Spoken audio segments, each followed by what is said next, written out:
اعوذ باللہ من الشیطان الرجیم بسم اللہ الرحمن الرحیم ان اللہ وملائکتہ یصلون علی النبی یا ایہا الذین آمنوا صلوا علیہ وسلموا تسلیما اللہم صلی علی سیدنا و نبینا و شفیعنا و مولانا محمد وعلی آل محمد وبارک وسلم۔ محترم خواتین و حضرات، السلام علیکم۔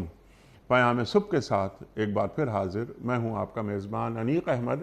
قرآن کریم کے مختلف آیات پر روزانہ گفتگو کرواتے ہیں اپنے ملک کے ممتاز علماء سے، دانشوروں سے، علماء سے۔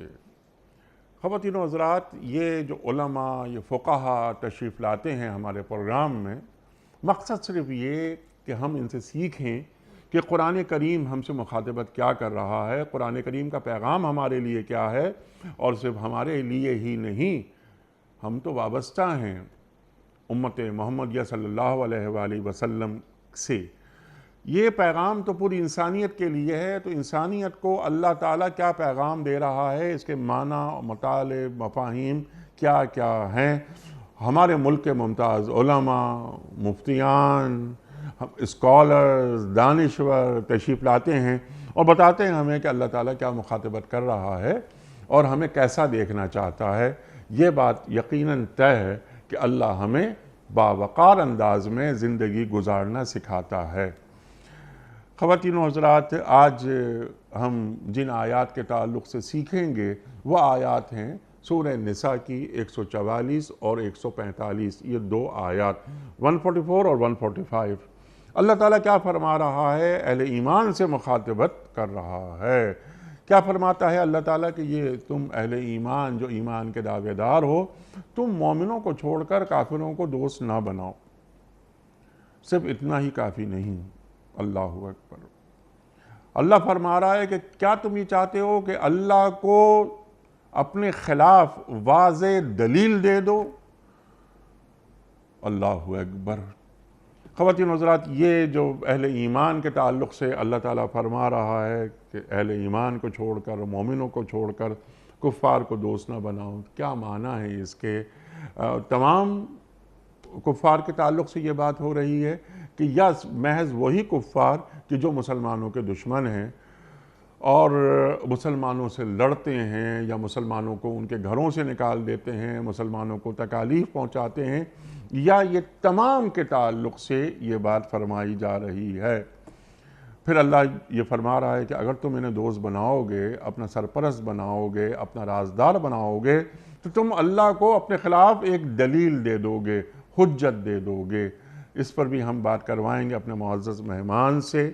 اور ایک سوال، اس سے پہلے ایک سوال یہ رکھیں گے ہم کہ اللہ تعالیٰ یہ تمام اہل ایمان سے مخاطبت کر رہا ہے من حیث الجماعت، یا یہ کوئی منافقین کے حوالے سے بات ہو رہی ہے کہ تم منافقو، تم کیا کرتے ہو؟ تم اللہ کے ایمان رکھنے کے باوجود، اللہ پر ایمان رکھنے کے باوجود تم کیا کرتے ہو کہ تم ان لوگوں سے پینگے بڑھاتے ہو، ڈرتے ہو، معاشی مستقبل سے گھبراتے ہو، وغیرہ وغیرہ۔ تو ہمارے معزز مہمان ہمیں یہ بھی تعلیم کریں گے کہ یہ اصل جو روح سخن ہے وہ کس جانب ہے۔ ان المنافقین فی الدرک الاسفل من النار، منافق جہنم کے سب سے نچلے طبقے میں ہوں گے، اللہ تعالیٰ یہاں فرما رہا ہے، اور تم کسی کو ان کا مددگار نہیں پاؤ گے۔ یہاں یہ آیات مکمل ہوئیں۔ خواتین و حضرات، سوالات بہت سارے ہیں، اس حوالے سے موضوعات بہت بڑے بڑے نکل کر آئیں گے۔ انشاءاللہ سیکھیں گے اپنے عہد کے ایک جید عالم دین، مفسر قرآن، صاحب نگاہ، محترم ڈاکٹر حبیب الرحمن عاصم صاحب سے۔ خواتین و حضرات، ڈاکٹر صاحب پوری زندگی بس قلم اور کتاب سے ایک تعلق، قرآن کریم کے خادم ہیں، مفسر ہیں، قرآن کریم کا علم منتقل کرتے رہتے ہیں اور مختلف جامعات میں پڑھاتے ہیں۔ انٹرنیشنل اسلامک یونیورسٹی سے ریٹائر ہوئے ہیں آپ۔ ڈاکٹر صاحب، ہم آپ کے بڑے شکر گزار کہ آپ نے وقت نکالا۔ پروگرام کا آغاز اللہ تعالیٰ کے بابرکت نام سے۔ اعوذ باللہ من الشیطان الرجیم بسم اللہ الرحمن الرحیم یا ایہا الذین آمنوا لا تتخذوا الکافرین اولیاء لا تتخذوا الكافرين أولياء من دون المؤمنين أتريدون أن تجعلوا لله عليكم سلطانا مبينا أتريدون أن تجعلوا لله عليكم سلطانا مبينا إن المنافقين في الدرك الأسفل من النار وَلَن تَجِدَ لَهُمْ نَصِيرًا صدق اللہ العظیم۔ اے لوگوں جو ایمان لائے ہو، مومنوں کو چھوڑ کر کافروں کو اپنا دوست نہ بناؤ۔ کیا تم چاہتے ہو کہ اللہ کو اپنے خلاف صریح حجت دے دو؟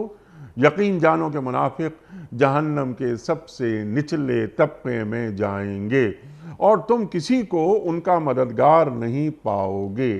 صدق اللہ العظیم۔ خواتین و حضرات، محترم ڈاکٹر حبیب الرحمان عاصم صاحب کی خدمت میں اس سے پہلے کہ ہم رکھیں آج کے پروگرام کے حوالے سے پہلا سوال، کل کے پوچھے گئے سوال کا درست جواب اور آج کا سوال آپ کی خدمت میں۔ کل کا سوال یہ تھا کہ واقعہ معراج کا ذکر قرآن کریم کی کس سورت کے آغاز میں ہوا ہے؟ درست جواب سورہ بنی اسرائیل میں۔ آج کا سوال نوٹ فرما لیجئے، کس جنگ میں سرکار دو عالم صلی اللہ علیہ وآلہ وسلم کی شہادت کی جھوٹی خبر پھیل گئی تھی؟ جنگ بدر میں، جنگ احد میں یا جنگ خندق میں؟ جو درست جواب آپ سمجھتے ہوں روانہ فرمائیے۔ ہمارے فون نمبرز ہیں 00922134527 ہمارا دوسرا فون نمبر ہے 009221343000980۔ ہمارا ای میل ایڈریس ps@duniatv.tv، ہمارا SMS کا نمبر 3031 اور ہمارا واٹس ایپ کا نمبر ہے 0092321825019 ڈاکٹر صاحب ارشاد فرمائیے، قرآن کریم کی اہم ترین آیات، قرآن کریم کی ہر آیت ہی اہم ہے۔ اللہ تعالیٰ اصول بتا رہا ہے کہ تمہیں زندگی کیسے گزارنی ہے۔ ارشاد فرمائیے اللہ تعالیٰ کا فرمان کیا ہے؟ بسم اللہ الرحمن الرحیم۔ سب سے پہلے تو اللہ تعالیٰ کی پناہ چاہتے ہیں شیطان کے ان وسوسوں سے جو کسی بھی شخص کے اندر غرور اور تکبر پیدا کرتا ہے، کوئی ایسا احساس پیدا کرتا ہے کہ جس کی بنا پر وہ راہ حق سے ہٹ کر باطل کی طرف خود بخود جانا شروع کر دیتا ہے۔ اور اس میں سب سے بڑا غرور کسی شخص کا تقوی کے اعتبار سے یا علم کے اعتبار سے یا دانائی کے اعتبار سے، یہ اللہ تعالیٰ کا بس خاص فضل اور اس کی رحمت ہے، اور اسی کی طلب کرتے رہنا چاہیے کہ اللہ جب تک سانس ہے، جب تک زندگی ہے، اپنے حق کو سمجھنے میں ہماری مدد کرتا رہے اور اس حق پر عمل کرنے کی توفیق دیتا رہے۔ ہم قرآن مجید کے طالب علم ہیں اور رسول اللہ صلی اللہ علیہ وسلم کے امتی ہونے کے ناطے سے اس بات کے مکلف ہیں کہ اللہ کے اور اس کے رسول کے پیغام کو سیکھیں اور دوسرے افراد تک منتقل کریں۔ آج کی یہ آیات یقیناً کئی حوالوں سے بہت ہی نمائندہ قسم کی آیات ہیں۔ خاص طور پر پہلا حصہ جو ہے، اللہ رب العزت نے ہمیں ایمان والوں کو جو اپنے آپ کو مومن کہتے ہیں انہیں مخاطب کرتے ہوئے یہ حکم دیا اور تعلیم فرمائی کہ یا ایھا الذین آمنوا لا تتخذوا الکافرین اولیاء، کہ تم کافروں کو اپنا سرپرست، اپنا ولی، اپنا دوست نہ بناؤ۔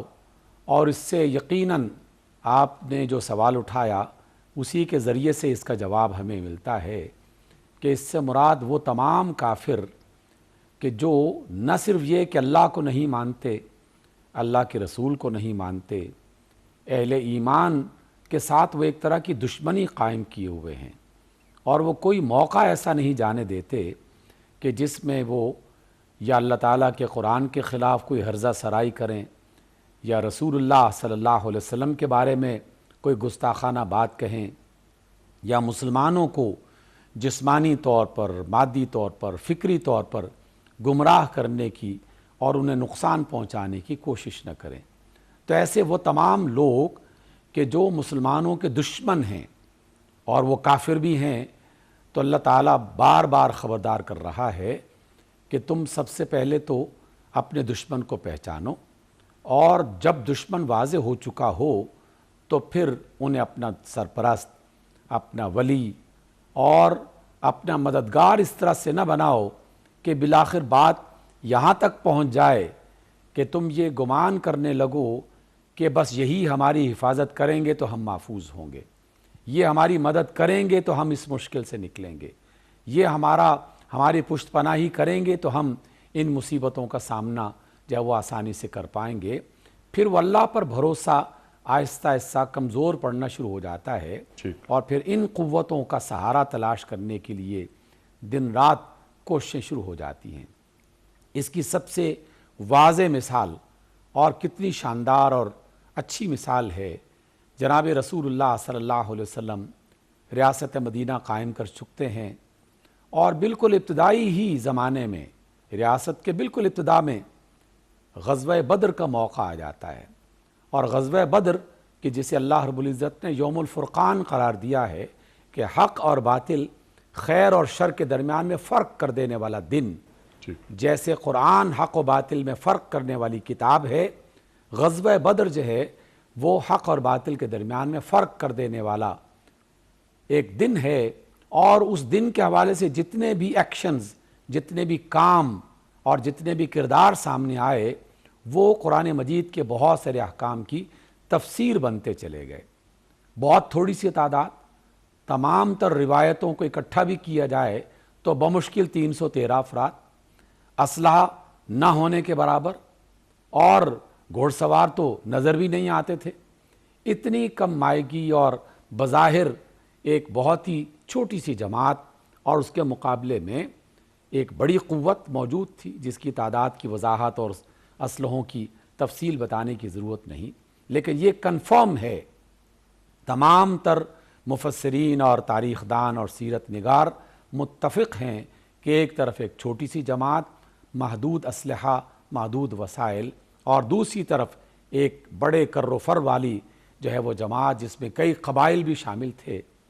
اس موقع پر، یعنی یہ جو انتہائی سینسٹیو موقع ہے کہ جس میں آدمی ایک ایک سہارا تلاش کرنے کی کوشش کرتا ہے، دوران سفر جب آپ صلی اللہ علیہ وسلم اپنی جماعت کے ساتھ بدر کے میدان کی طرف سفر کر رہے تھے، تو ایک ایسا جنگجو اور شاہ سوار سامنے آیا جو اس علاقے میں معروف تھا کہ یہ بڑا توانا اور جنگ کی بڑی مہارت رکھتا ہے۔ رسول اللہ صلی اللہ علیہ وسلم کے پاس آیا اور کہا کہ میں آپ کا ساتھی بننا چاہتا ہوں اور جنگ میں آپ کی طرف سے لڑنا چاہتا ہوں۔ آپ علیہ السلام نے فرمایا، کیا تم اللہ کو اور اللہ کے رسول یعنی مجھے اللہ کا رسول مانتے ہو، اللہ کو اپنا الہ مانتے ہو؟ تو اس شخص نے کہا کہ نہیں، میں اللہ کو نہ الہ مانتا ہوں اور نہ آپ کو اللہ کا رسول مانتا ہوں۔ تو آپ علیہ السلام نے بالکل دو ٹوک انداز میں کہا کہ ہمیں تمہاری مدد کی ضرورت نہیں ہے۔ کچھ فاصلہ طے کرنے کے بعد وہ شخص پھر سوچ سمجھ کے واپس آیا اور پھر آفر کی کہ جناب میں آپ کی مدد کرنا چاہتا ہوں اور اس موقع پر آپ کو مدد کی ضرورت ہے، مجھے اپنا ساتھی بنا لیں۔ آپ نے پھر وہی سوال دہرایا، کیا تم اللہ کو الہ مانتے ہو اور مجھے اللہ کا رسول مانتے ہو؟ اس نے کہا کہ نہیں۔ آپ نے فرمایا کہ مجھے تمہاری مدد کی ضرورت نہیں ہے، اور پھر ایک جملہ آپ نے ارشاد فرمایا، وہ قول اس آیت کی تفسیر ہے۔ آپ فرماتے ہیں کہ ہم مشرکوں سے مدد نہیں لیتے، اللہ اکبر۔ یعنی جو اللہ کا دشمن ہے، جو اللہ کے رسول کو نہیں مانتے، ہم اس سے مدد نہیں لیتے۔ اللہ اکبر۔ وہ شخص پھر چلا جاتا ہے اور تیسرے مرتبہ پھر ایک اور مقام پہ جب پہنچتے ہیں، یعنی درمیان میں جو وقت گزرا، پھر آ کے وہ آفر دیتا ہے اور کہتے ہیں کہ میں آپ کی مدد کرنا چاہتا ہوں۔ آپ نے اپنا پھر سوال وہی دہرایا، کیا تم اللہ کو الہ مانتے ہو؟ اس نے کہا کہ ہاں میں اللہ کو الہ مانتا ہوں۔ کیا محمد کو اللہ کا رسول مانتے ہو؟ اس نے کہا کہ ہاں میں محمد صلی اللہ علیہ وسلم کو اللہ کا رسول مانتا ہوں۔ آپ نے فرمایا کہ ہاں اب آؤ، اب آپ ہمارے ساتھی ہیں اور ہمارے لشکر کے مجاہد ہیں۔ کتنی واضح بات ہے کہ اس موقع پر کہ جب ایک ایک چیز کی ضرورت تھی اور طاقت اور سہارے کی ضرورت تھی، آپ علیہ السلام نے کتنے دو ٹوک انداز میں اس کو محض اس بنیاد پر انکار کیا کہ تم چونکہ اللہ کو اور اس کے رسول کو نہیں مانتے، اس لیے ہم مشرکوں سے مدد نہیں لیتے۔ اور یہ بات ہے حالت جنگ کی۔ گویا کہ یہ بات بھی واضح ہو گئی کہ کسی بھی یہودی سے، کسی بھی عیسائی سے، کسی بھی غیر مسلم سے جو اللہ رسول کو نہیں مانتا، چیزوں کا لین دین نہیں ہو رہا۔ عام زندگی کے معاملات میں، غمی خوشی میں ایک دوسرے کی شرکت اور سہارا، اس کا تذکرہ نہیں ہو رہا۔ یہ ہے مدد طلب کرنے والی بات، سرپرستی والی بات، اسے اپنے راز میں شریک کرنے والی بات، اپنی قوت کو بڑھانے والی بات، اپنی حفاظت کا ذریعہ تلاش کرنے والی بات۔ اس حوالے سے در حقیقت آپ صلی اللہ علیہ وسلم نے یہ بات بالکل واضح فرما دی کہ ہمیں تمہاری ضرورت نہیں ہے۔ اور آج کے موجودہ دور میں بھی یہ آیت بالکل نکھر کے سامنے آ گئی، اور میں تو سمجھتا ہوں کہ انیق بھائی یہ اللہ کا کرم ہے کہ یہ آیت ابھر کے سامنے آ گئی ہے، اور خاص طور پر وہ ملک جس میں پاکستان سر فہرست ہے، افغانستان، ایران اور ترکی، باقی عالم اسلام بھی ہے، لیکن میرا نقطہ نظر اس حوالے سے یہ کہ ان ممالک کو بطور خاص اس آیت سے یہ رہنمائی لینی چاہیے، اور باقی بھی عالم اسلام کو اس آیت کو اپنے سامنے رکھنا چاہیے کہ وہ لوگ کہ جو دنیا کی بڑی طاقتوں کو یہ سمجھنا شروع کر چکے ہیں کہ یہ ہمارے ساتھ آ گیا تو ہم بچ جائیں گے، یہ قوت مل گئی تو ہم محفوظ ہو جائیں گے، یہ قوت مل گئی تو ہم ترقی یافتہ ہو جائیں گے، وہ ایک بہت بڑی بھول میں مبتلا ہیں۔ اور موجودہ حالات میں تو یہ باتیں بالکل واضح اور نمایاں ہو چکی، پھر بھی اگر کوئی شخص آنکھیں بند کرنا چاہتا ہے اور وہ نہیں دیکھنا چاہتا تو وہ اس کی مرضی ہے، لیکن اللہ تو چیزوں کو دکھا رہا ہے، حالات اور واقعات سے بتا رہا ہے کہ کافروں پر بھروسہ کرنے والے اور اسلحے اور سائنس اور ٹیکنالوجی پہ بھروسہ کرنے والے بالآخر ناکام ہوئے اور آئندہ بھی ہوتے رہیں گے۔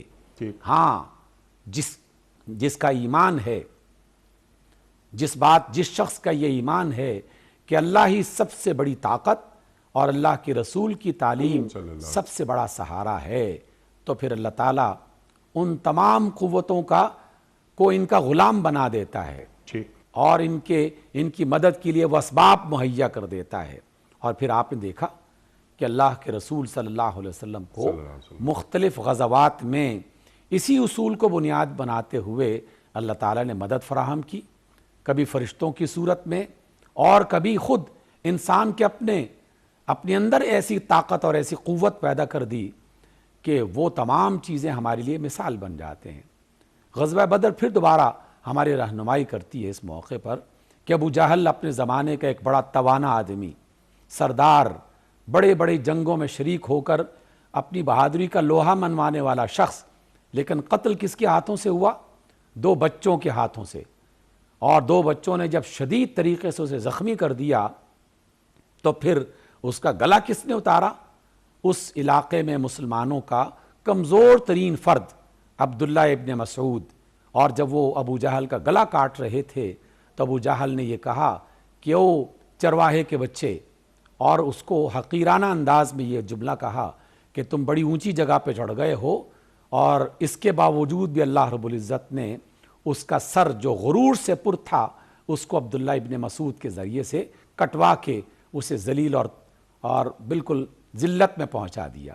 گویا کہ اللہ تعالیٰ بھی اسی طریقے سے قوتوں کو سامنے لے کے آتا ہے اور بتا دیتا ہے کہ نہتے لوگوں نے بھی، کمزور اور نحیف لوگوں نے بھی بڑے بڑے جابر حکمرانوں کو اور مخالفین کو زیر کیا ہے اور آئندہ بھی کرتا رہے گا۔ اس لیے سکھایا یہ جا رہا ہے کہ جب تم اللہ کو رب مانتے ہو تو پھر اپنی قوت کا سہارا بھی اسے ہی بناؤ، کفار کے ساتھ امیدیں وابستہ مت کرو اور یہ مت سمجھو کہ وہ مدد کرے گا تو پھر ہماری بات بن جائے گی۔ انیق بھائی، اس کا ایک دوسرا پہلو بھی ہے جو قابل غور ہے اور جو ہمیں بطور خاص سیکھنا چاہیے، کہ جب ہم یہ کہتے ہیں کہ کفار کو اپنا دوست نہ بناؤ اور ان کا سہارا تلاش نہ کرو، تو کچھ لوگ فوراً یہ اعتراض کرتے ہیں کہ جناب کس بھرتے پہ یہ بات کر رہے ہو، اسلحہ ان کا استعمال کرتے ہو، وسائل ان کے استعمال کرتے ہو، ٹیکنالوجی ان سے لیتے ہو، اور پھر کس بنیاد پر یہ کہہ سکتے ہو کہ ہم ان سے سہارا نہیں لیں گے؟ یقیناً یہ قابل غور بات ہے، لیکن اصل بات یہ ہے کہ یہ وسائل خریدے جا سکتے ہیں، ٹیکنالوجی خریدی جا سکتی ہے، اور اس کے ساتھ ساتھ رسول اللہ صلی اللہ علیہ وسلم نے دوسرا بھی راستہ سکھایا کہ تم خود اپنے اوپر اعتماد کرتے ہوئے خود کفیل بننے کی کوشش کرو۔ تلواریں خریدی گئیں، اسلحہ خریدا گیا، زیریں خریدی گئیں، لیکن اس کے ساتھ ساتھ مسلمانوں کو انکریج کیا گیا کہ تم خود اپنے پاؤں پہ کھڑے ہونے کی کوشش کرو، اور پھر تھوڑے ہی عرصے کے بعد مسلمان اس قابل ہونا شروع ہو گئے کہ وہ ٹیکنالوجی سیکھ کر خود بنانا شروع کر دیا انہوں نے۔ یہ آج کے وقت کی بہت بڑی ضرورت ہے۔ جی بالکل، وقت کی ضرورت بھی ہے اور دینی ضرورت بھی ہے، دینی تقاضا بھی ہے، وَأَعِدُّوا لَهُم مَّا اسْتَطَعْتُم مِّن قُوَّةٍ۔ بالکل اس اعتبار سے ضرورت ہے۔ اور انیق بھائی، میں تو اس کو بارہا اپنے جو دوست احباب ہیں ان سے یہ بات شیئر کرتا ہوں، اور اس پیغام کو پہنچانے کی ہم کوشش کرتے رہے ہیں اور کرتے رہیں گے انشاءاللہ۔ دیکھیے، ہم جب کوئی بنی بنائی چیز باہر سے مستعار لیتے ہیں تو آج کل کی ٹیکنالوجی تو ایسی ہے کہ میں ایک چیز ایجاد کرتا ہوں تو وہ میرے کنٹرول میں بھی رہ سکتی ہے۔ دنیا کی بڑی بڑی مشینیں، بڑے بڑے ہوائی جہاز، بے شمار قسم کے جنگی اسلحے، اور اس کے علاوہ عام چیزیں بھی جو ہم دوا دارو کے لیے اور غذا کے لیے استعمال کرتے ہیں، اگر ایجاد کسی اور کی ہے تو اس پر کنٹرول بھی کسی اور کا ہے اور ہو سکتا ہے۔ کیا یہ بہتر نہیں ہے کہ ہم خود ایجاد کے راستے میں چلیں اور اپنی چیز خود بنائیں، تاکہ ان تمام قسم کی ان شکوک و شبہات سے اپنے آپ کو باہر نکال دیں؟ ہمارے کتنے ہی لوگ سوشل میڈیا پر یہ بات غلط فہمی پھیلانے کے لیے استعمال کر رہے ہیں کہ یہ ویکسینیشن استعمال مت کرو، اس میں فلاں چیز شامل ہے، فلاں چیز شامل ہے، کیونکہ یہ فلاں ملک سے آئی ہے اور وہ تو حلال و حرام کا خیال نہیں رکھتے۔ تو کیا ان سب کا علاج یہ نہیں ہے کہ ہم مسلمان کتنے سال سے میڈیکل کالجز اور مختلف قسم کی فیکٹریز، مختلف قسم کی لیبارٹریز اس کے مالک ہیں؟ کیا ہم اس قابل نہیں ہو سکتے کہ ہم ویکسین خود تیار کر سکیں؟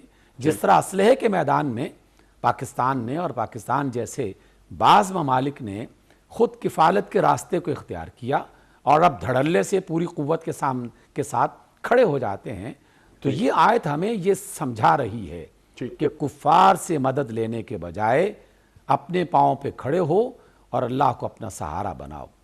اللہ کو چھوڑ کر اوروں کو دوست بناؤ گے تو پھر کبھی کامیاب نہیں ہو سکتے۔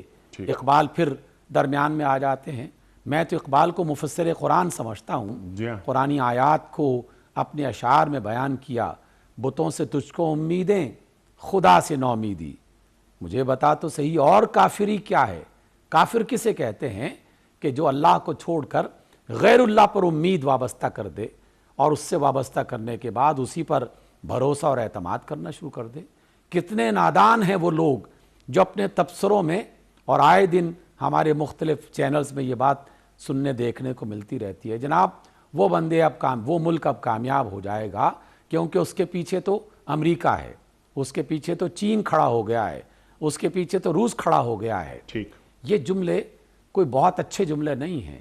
یقیناً ان ملکوں سے مدد طلب کی جا سکتی ہے اس حوالے سے کہ جس میں لین دین ہوتا ہے، آپ انہیں دیں اور وہ آپ کو دیں۔ جیسے آپ بازار سے کوئی چیز خریدتے ہیں، لیکن ان کو اس بنیاد پر سامنے رکھنا کہ اب وہ ہمارے ساتھ آ گئے ہیں تو اب ہمیں پرواہ نہیں ہے، ٹھیک ہے، یا نہیں انہیں جناب، ہم اپنا سرپرست، اپنا بنا رازدار سکتے ہیں بنا لیں، یہاں لفظ کسی اولیاء صورت آیا ہے تو ہم ہاں سرپرست نہیں بنائیں گے، ہاں گیو اینڈ ٹیک نہیں ہوتا بنائیں ہے، ہمارے ایگریمنٹس ہوتے ہیں، وہ سب چلتے جی رہیں بالکل، گے۔ جی اچھا ڈاکٹر بالکل، صاحب، یہاں پر ایک دو باتیں جو میں نے انٹرو میں بھی کچھ کہنے کی کوشش کی تھی کہ یہ من حیث الجماعت مسلمانوں سے مخاطبت ہو رہی ہے، یا یعنی شان نزول کی طرف میں آپ کی توجہ جی مبذول کرانا چاہ رہا ہوں کہ یہاں مخاطبت کیا منافقین کے کسی گروہ سے ہو رہی تھی؟ دیکھیے دونوں حوالے موجود ہیں۔ پہلی بات تو یہ کہ منافقین جو کسی بھی صورت میں موجود تھے وہ تو یہ سہارا تلاش کرتے ہی تھے، اور انہیں یہ کہا گیا کہ اگر تم واقعی اللہ اور اس کے رسول کو مانتے ہو تو پھر اسی کو اپنا سہارا بناؤ اور ان کفار سے امیدیں وابستہ نہ کرو۔ بہت سارے ایسے لوگ کہ جس میں جو اللہ رسول کے مخالف تھے وہ تو یہ کام کر ہی رہے تھے، بعض مسلمان اور مومن بھی کسی اندرونی کمزوری کی وجہ سے وہ اس میں مبتلا ہونا شروع ہو گئے، اور جس کی وجہ سے اللہ تعالیٰ کی طرف سے بھی اور رسول اللہ صلی اللہ علیہ وسلم کی طرف سے انہیں یہ وعید سنائی گئی کہ اپنا یہ رویہ ٹھیک کر لو، وہ تمہارے کبھی بھی دوست نہیں بن سکتے، اور جب انہیں دوست بناؤ گے تو وہ تو دھوکہ دیں گے ہی، لیکن اللہ کی طرف سے جو آنے والی مدد ہے وہ بھی روک دی جائے گی، اور پھر تم نہ ادھر کے رہو گے نہ ادھر کے رہو گے۔ یقیناً منافقین اس میں وہ لوگ شامل ہیں۔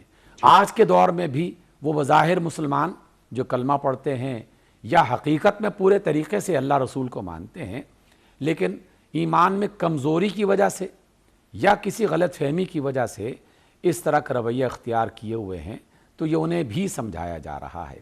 اس کے ساتھ ساتھ ایک اور بات اس میں شامل کر لینی چاہیے، کیونکہ قرآن کے بارے میں ہمارا یہ عقیدہ اور ایمان ہے کہ یہ ہر دور میں اور ہر قسم کے حالات میں ہماری رہنمائی کرتا ہے۔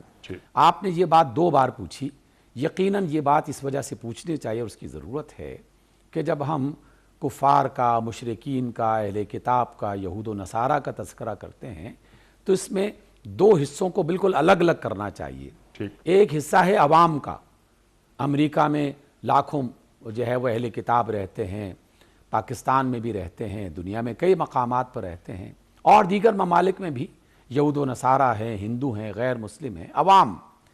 لیکن جب کوئی پالیسی بنتی ہے تو پالیسی عوام نہیں بناتے، وہ حکمران طبقہ بناتا ہے، حکمران طبقے میں موجود ادارے بناتے ہیں۔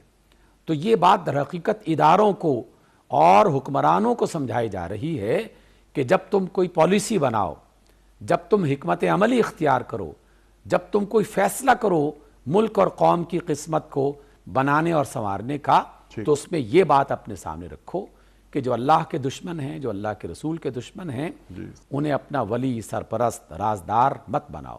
وہ جو بھی آپ نے آیت کچھ دیر پہلے اس کا ایک حوالہ دیا، وَأَعِدُّوا لَهُم مَا اسْتَطَعْتُم مِّن قُوَّةٍ وَمِن رِّبَاطِ الْخَيْلِ، اس میں اس کو بالکل کیٹیگرائز کرتے ہوئے واضح کر دیا گیا۔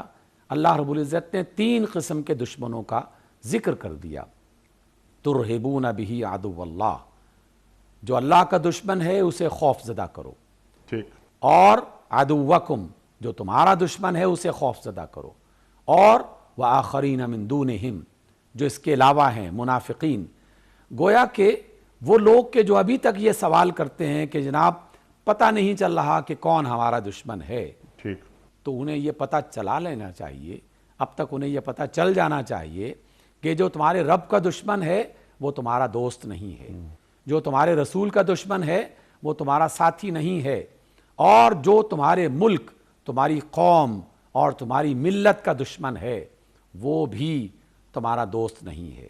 اور باریک لمحے میں یہ بات بھی سمجھا دی، اور یہ ہر دانشمند اور ایک عام عقل رکھنے والا بھی سمجھ جاتا ہے۔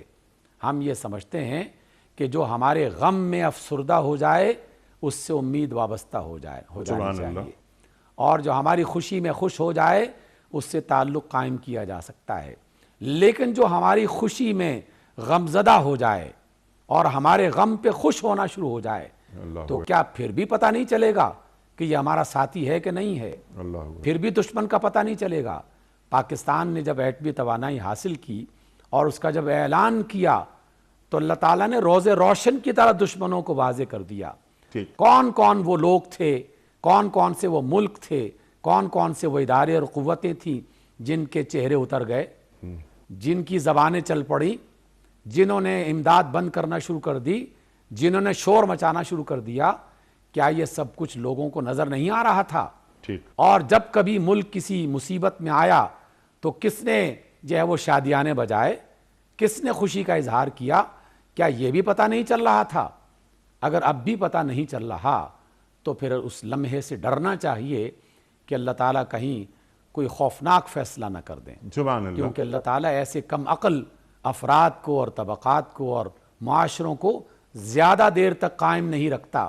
اللہ نے قرآن مجید میں اور رسول اللہ صلی اللہ علیہ وسلم نے واضح طور پر یہ فرما دیا کہ اگر تم اللہ اور اس کے رسول کی بات کو نہیں مانو گے تو پھر اللہ تعالیٰ کی یہ قدرت ہے کہ وہ تمہیں ہٹا کر اور لوگوں کو تمہاری جگہ پر بسائے گا جو اس پر ایمان لانے والے اور اس سے محبت کرنے والے ہوں گے، اس کے رسول کو ماننے والے، اس سے محبت کرنے والے ہوں گے۔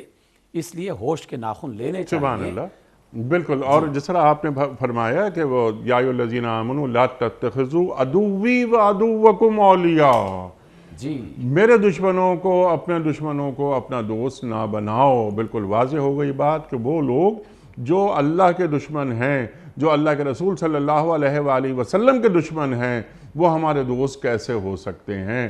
اور کیا بات آپ نے فرمائی ڈاکٹر صاحب کہ ہماری خوشی سے وہ غمگین ہوتے ہیں اور ہمیں غم میں مبتلا دیکھ کر وہ خوش ہوتے ہیں۔ وَلَن تَرْضَىٰ عَنْكَ الْيَهُودُ وَلَا النَّصَارَىٰ حَتَّىٰ تَتَّبِعَ مِلَّتَهُمْ، وہ چاہتے ہیں کہ ہم ان کی اتباع کریں، ان کے کلچر کی، ان کی ثقافت، ان کی سیاست، ان کی معیشت، ان کا پورا نظام، اس کی ہم بیعت کر لیں۔ وہ کیسے ہو سکتا ہے؟ لیکن ڈاکٹر صاحب یہ بات بالکل کلیئر ہے کہ ان سے جو معاملات ہیں، جو آپ نے فرمایا کہ عوامی سطح پر وہ ہونے چاہیے، بہت اچھے تعلقات ہونے چاہیے، لیکن وہ ہمارے جو پالیسی میکرز ہیں ان کی ذمہ داری یہ ہے کہ وہ انہیں، یعنی وہ لوگ کہ جو کفار میں سے ہیں، انہیں اپنا جگری دوست نہ بنائیں، انہیں اپنا سرپرست اور اپنا رازدار نہ بنائیں۔ بجا فرمایا۔ اچھا، اب جو اس سے پہلے کہ میں ان المنافقین فی الدرک الاسفل من النار پہ آپ سے بات کرواؤں، یہ فرمائیے کہ پھر یہ اہل ایمان کے جو دوست ہیں وہ کون ہیں؟ اہل ایمان کا دوست اللہ ہے، اہل ایمان کے دوست اللہ کے رسول ہیں صلی اللہ علیہ وآلہ وسلم، اور اہل ایمان کے دوست اہل ایمان ہیں۔ ارشاد ڈاکٹر صاحب۔ جی آپ نے ارشاد فرما دیا، اور اس سے اچھی بات اور کیا ہو سکتی ہے، کیونکہ یہ اللہ کی بات ہے اور اللہ کے رسول صلی اللہ علیہ وسلم کی تعلیم ہے، آپ کا فرمان ہے، اور بالکل دو ٹوک انداز میں یہ بات بتا دی کہ اللہ تمہارا دوست ہے۔ جس کا اللہ دوست ہے پھر اسی سے مدد طلب کرنی چاہیے، اسی کے راستے پر چلنا چاہیے، اسی کی منع کی جانے والی باتوں سے رکنا چاہیے۔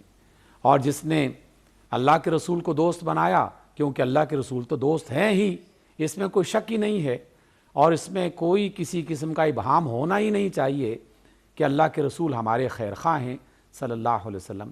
ہر لمحے ہماری فکر میں ہی مسلسل تعلیم دیتے رہے، جدوجہد کرتے رہے، کوششیں فرماتے رہے۔ وہ تمام احادیث دوبارہ سے تازہ کر لینی چاہیے کہ جس میں آپ صلی اللہ علیہ وسلم نے اپنی امت کی خیر خواہی کی دعائیں کی، اپنی امت کی فکر میں اپنے اللہ سے التجا کی، اور امت کی بھلائی کے لیے اللہ کے پیغام کو ایک ایک قبیلے، ایک ایک فرد اور ایک ایک محلے اور بستی تک پہنچانے کا اہتمام فرمایا اور خود عمل کر کے دکھایا۔ تو جو اللہ اور اس کے رسول ہمارے دوست ہیں تو پھر ان کی بات کو مان لینا چاہیے۔ کیا ہم عام اپنی زندگی میں یہ بات نہیں سیکھتے اور سمجھتے کہ جو ہمارا خیر خواہ ہے اس کے مشورے کو ماننا چاہیے اور وہ مشورہ قبول کرنا چاہیے؟ تو جس طرح ہم عام زندگی میں اپنے خیر خواہوں کے مشورے کو مانتے ہیں، تو اللہ اور اس کے رسول کے پاس تو علم بھی ہے، قدرت بھی ہے اور کامل حق بھی ہے، تو ان کی بات کو کیوں نہیں ماننا چاہیے؟ اس لیے انہیں اپنا دوست بنایا جائے۔ اور پھر جن لوگوں نے اللہ اور اس کے رسول کو اپنا دوست بنا لیا ہے، وہ مومن ہیں، تو پھر اس کے بعد مومنین کو اپنا دوست بنانا چاہیے۔ اب اس کی بھی بہت آسان وضاحت ہو سکتی ہے کہ جو بھی شخص اور جو بھی طبقہ اور جو بھی جماعت ہمیں اللہ اور اس کی رسول کی طرف بلا رہی ہے وہ مومن ہے، ہمیں اس کا ساتھی بننا چاہیے۔ اور جو بھی طبقہ، جو بھی فرد، جو بھی ادارہ، جو بھی جماعت ہمیں اللہ اور اس کے رسول سے دور کر رہی ہے وہ ہماری دوست نہیں ہو سکتی، اس لیے کہ وہ ایمان کے راستے کو چھوڑ چکی ہے۔ جو اللہ سے دور کرنے والا ہے اس سے ہمیں دور ہو جانا چاہیے، جو اللہ سے قریب کرنے والا ہے ہمیں اس کے قریب ہونا چاہیے۔ ایک اور تیسرا نقطہ بھی اس میں جان لینا چاہیے، آج کل کا دور ہے حقیقت میں یہ دجالی دور ہے، اور دجل عربی زبان میں فریب کو کہتے ہیں، دھوکے کو کہتے ہیں، شدید دھوکہ، شدید فریب۔ ایسی بے شمار قوتیں میدان میں اتر چکی ہیں کہ جنہوں نے اپنے انداز میں بالکل کھل کر اللہ اور اس کے رسول کی مخالفت کی تھی، ان کی بات نہیں بن سکی، اب انہوں نے روپ بدل لیا ہے۔ اب وہ اللہ کا نام بھی لیتے ہیں، رسول کا نام بھی لیتے ہیں، ایمان اور تقوی کی بات بھی کرتے ہیں، لیکن حقیقت میں وہ اہل ایمان کو اللہ اور اس کے رسول سے دور کرنا شروع کر دیا ہے انہوں نے۔ اس کے بھی اللہ کے رسول صلی اللہ علیہ وسلم نے ہمیں باقاعدہ تعلیم فرما دی، کیونکہ آپ کو تو قیامت تک کے لیے رسول بنایا ہے، تو یقیناً آپ علیہ السلام کو قیامت تک آنے والے فتنوں کے بارے میں بھی آگاہ کیا گیا تھا۔ آپ علیہ السلام نے ایک اشارہ فرمایا تھا کہ میری امت بالآخر اسی کتاب پر یعنی قرآن مجید پر متفق ہو جائے گی کہ جو قرآن مجید اول کے زمانے میں لوگوں کی رہنمائی کا ذریعہ ہے وہی آخر کے زمانے کے لوگوں کی رہنمائی کا ذریعہ ہوگا۔ تو پھر کسوٹی بالآخر قرآن مجید بن جاتی ہے کہ ہم کیسے جانیں کہ یہ جماعت بھی اسلام کا نام لے رہی ہے، وہ جماعت بھی ایمان کا نام لے رہی ہے، وہ جماعت بھی جنت کی بات کر رہی ہے۔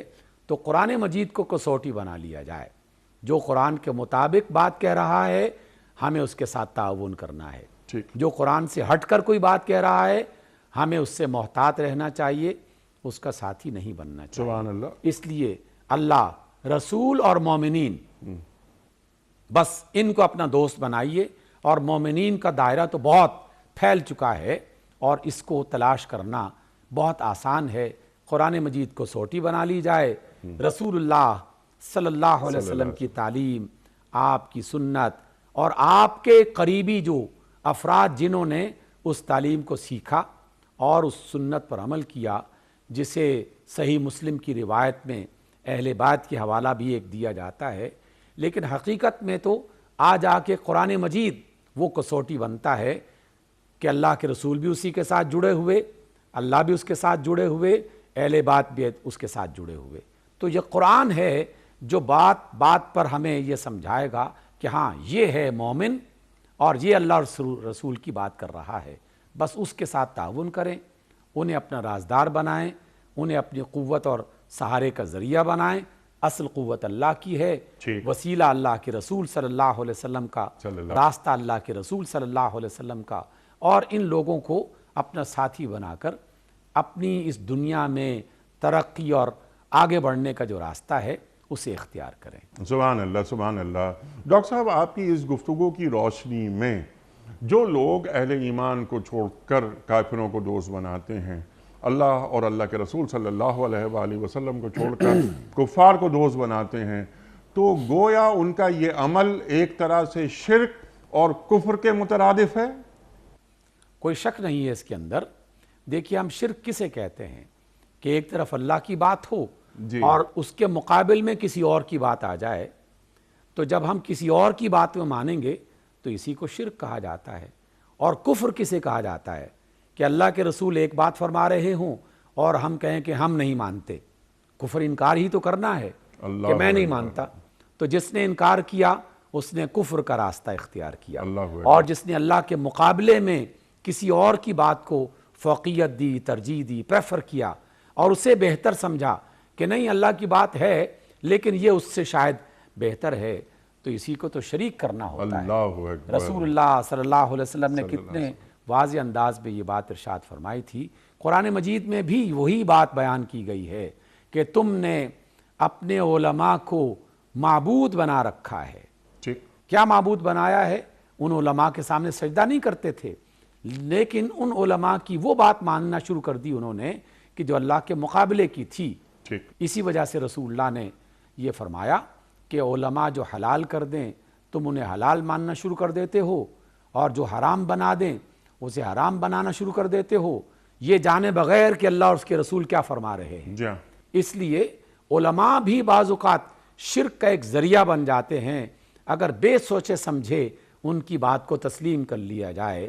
ٹھیک، قرآن اس کی کسوٹی ہے، وہی اس کا وہ پیمانہ ہے جس کی بنا پر کسی عالم کا، کسی فقیہ کا، کسی دانشور کا اندازہ لگایا جا سکتا ہے کہ یہ مومن ہے اور ایمان کے راستے پر بلا رہا ہے یا کسی اور کے راستے پر بلا رہا ہے۔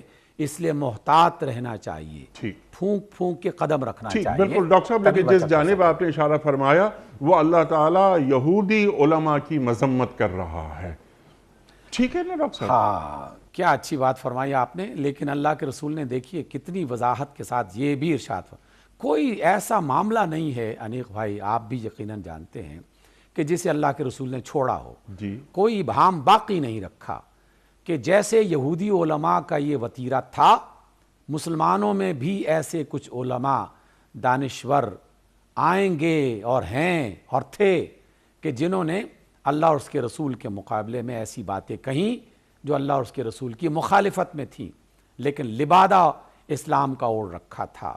تو یہودی علماء کی سنت کو اختیار کرنے والے مسلمان علماء بھی انہی میں شمار کیے جائیں گے۔ ٹھیک، ڈاکٹر صاحب، اب یہ بالتفصیل آپ نے یہ جو پہلا نقطہ تھا وہ آپ نے ارشاد فرما دیا کہ اے لوگو جو اہل ایمان ہو، ایمان کے دعوے دار ہو، مسلمانوں کو چھوڑ کر، اہل ایمان کو چھوڑ کر کفار کو اپنا دوست نہ بناؤ۔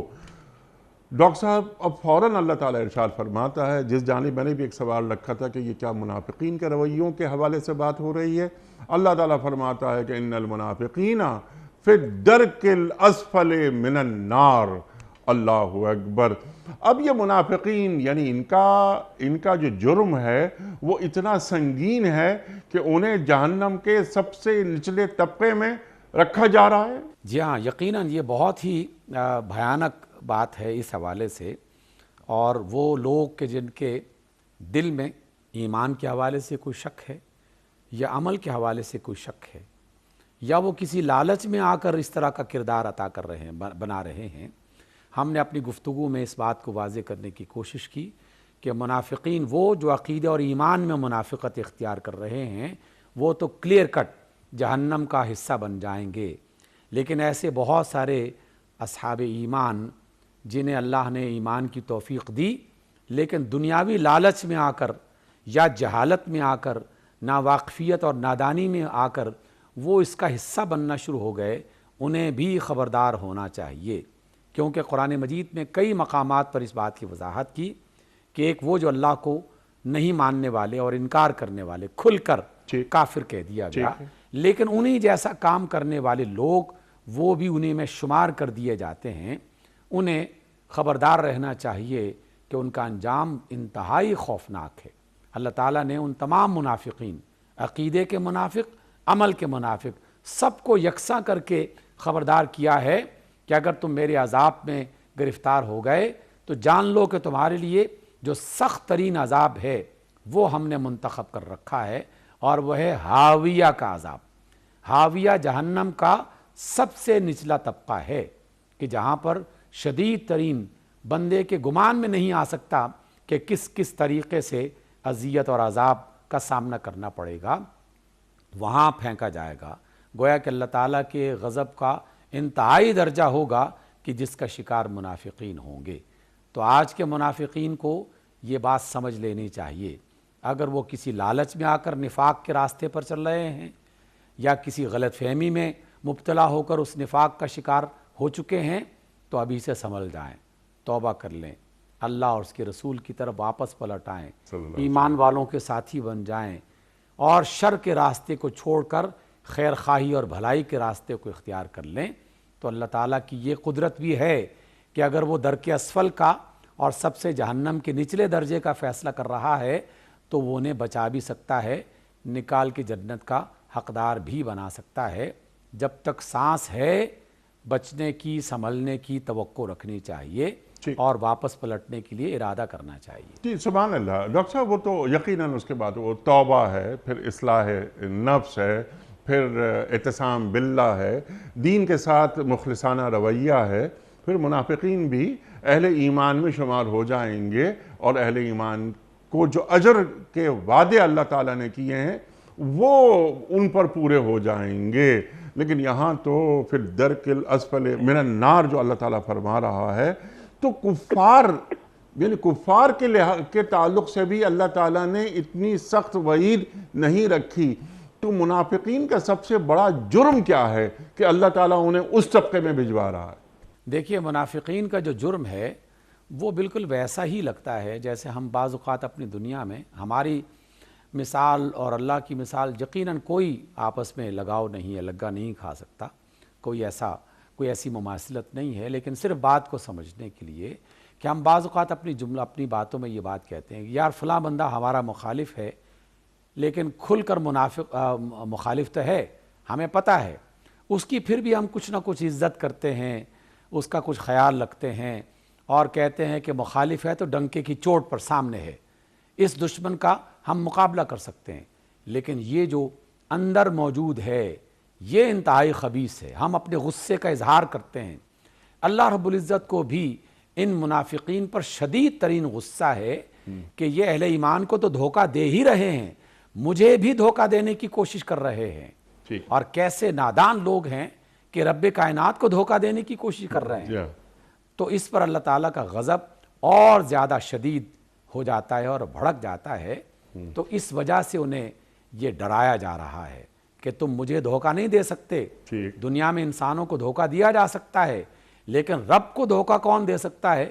جو کہ آنے والے تمام زمانوں کا علم رکھتا ہے، دل میں بننے والے خیالات کو جانتا ہے، رات کی تاریکیوں میں ہونے والی سازشوں سے باخبر ہے، جو آنے والے تمام زمانوں کا علم رکھتا ہے، اسے کیسے دھوکہ دے سکتے ہو؟ جو علیم ہے، جو خبیر ہے، جو ہر اعتبار سے پورا علم رکھتا ہے، تو کتنے نادان ہیں کہ انسانوں کو دھوکہ دیتے دیتے اللہ کو دھوکہ دینا شروع کر دیا ہے۔ تو ایسے لوگوں کا انجام تو ایسا ہونا ہی چاہیے۔ اللہ اکبر، اللہ اکبر، ایسے لوگوں کا ایسا ہی انجام ہونا چاہیے۔ ڈاکٹر صاحب میں آپ کا بڑا شکر گزار، بڑا ممنون، آپ تشریف لائے، اور ہمیشہ کی طرح آج بھی ہم نے آپ سے سیکھا۔ خواتین و حضرات، اللہ تعالی ہمارے علماء کو سلامت رکھے، تشریف لاتے ہیں، ہماری علم کمی دور فرما دیتے ہیں، قرآن کریم سے ہمیں قریب کر دیتے ہیں، اور قرآن کریم کی ان آیات کو شان نزول سے لے کر لمحہ موجود تک جوڑ دیتے ہیں۔ آج کے وقت کے تقاضے کیا ہیں وہ بھی ڈاکٹر صاحب نے بالکل وضاحت کے ساتھ بیان فرما دیے۔ ڈاکٹر صاحب ایک بار پھر آپ کا شکر گزار۔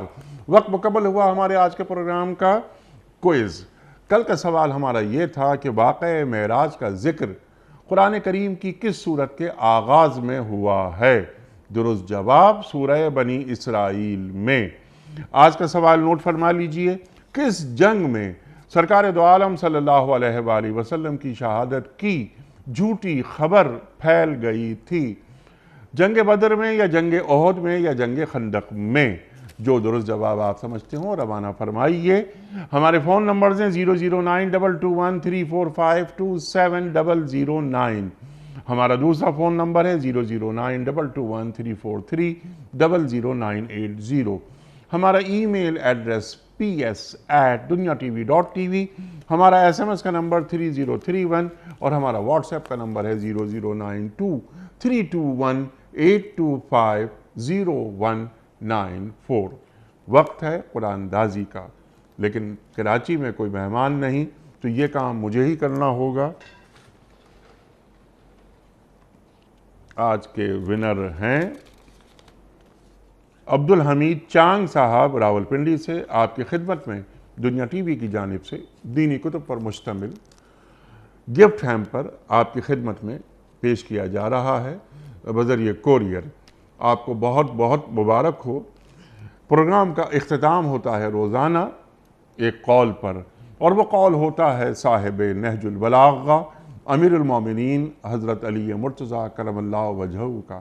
آپ فرماتے ہیں اللہ اکبر، کہ اس دنیا میں اپنی ضرورت سے زیادہ نہ چاہو، اس دنیا میں اپنی ضرورت سے زیادہ نہ چاہو۔ سبحان اللہ، سبحان اللہ۔ اپنے میزبان انیق احمد کو کل تک کے لیے اجازت دیجیے۔ خدا حافظ۔